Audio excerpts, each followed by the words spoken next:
Yarn says it's not only about the money. He says his fields can produce more than 2 million shirts with all the cotton grown in one season. Of course, allows kids to practice real-life situations where they might need to swerve out of trouble or even stop on a dime. Stephanie, there's a possibility that the school district might have to resort to furlough days. And as you can imagine, that's something the teacher union would probably like to avoid.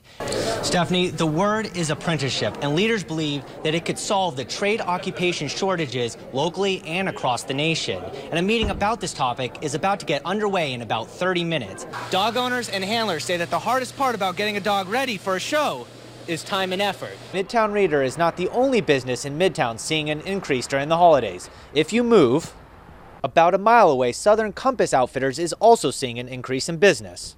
Stephanie, after the horrific crash on January 28, 1986, the families of the astronauts killed decided to carry out their legacy by creating the Challenger Learning Center. Well, ABC 27's Blake Levine is out there right now. And Blake, what's happening so far?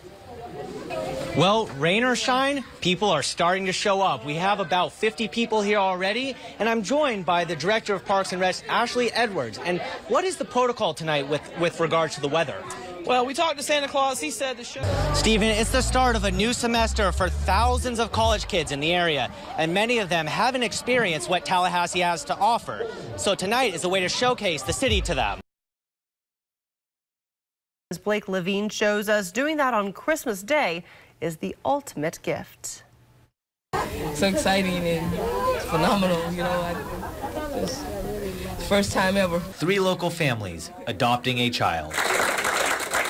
A day Tanika Joyce and her child will cherish forever. Just adopting a child, you're giving a child the opportunity to have a family that they may not have. With people around the world giving and receiving gifts, these parents say they received the greatest gift of all, a new member of the family. It's a unique gift. The best present I've ever received. It's the best present. This is the second year Big Bend Community Based Care hosted a Christmas Day adoption ceremony. Permanency specialist with the Care Center, Kathy Donifro, says this is the only official adoption ceremony with a judge on Christmas in Florida. So this is a miracle for them. And to have it on a day that's being celebrated by the whole country and have that child and that child be yours. The parents were not the only ones delighted to have a new sibling. I'm 31. I have other siblings on my father's side, but never a little sister on my mom's side, so I'm excited. Officially coming together as a family on Christmas Day. What's the first thing they'll do? Go home and cook. Cook, finish cooking. We're actually going to visit family and gather gifts. Court is adjourned. In Tallahassee, Blake Levine, WTXL, ABC 27. Congratulations on your first half marathon finish. More than 1,000 runners crossed the finish line, either completing the 26.2-mile marathon or the 13.1-mile half marathon. Every runner had their own personal reasons for running the race. Some did it for health, some for fun, and of course, some for winning. When you race a marathon, you never know if you're going to hit the wall and have everybody just leave you in the dust, or if you're going to have a good day and win it. So it's nice to have a nice, lucky day sometimes. Every time I come here, I wanted to run faster. Like I want to break 3 hours, but I'm not getting any younger and I'm still winning. But winning isn't everything for some of the racers. For the Vickness family, it was about bonding. I am 10, about to turn 11, and about amazing.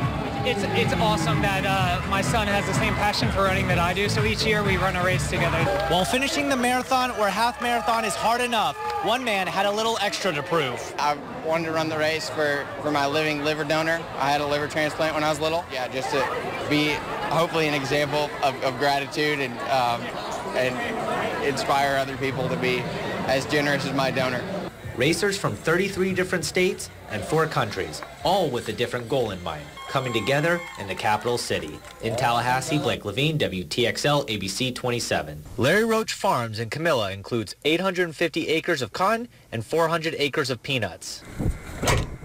This cotton season was starting to look like one of the best seasons ever for the nearly 100-year-old farm. That was until Hurricane Michael stormed through the area.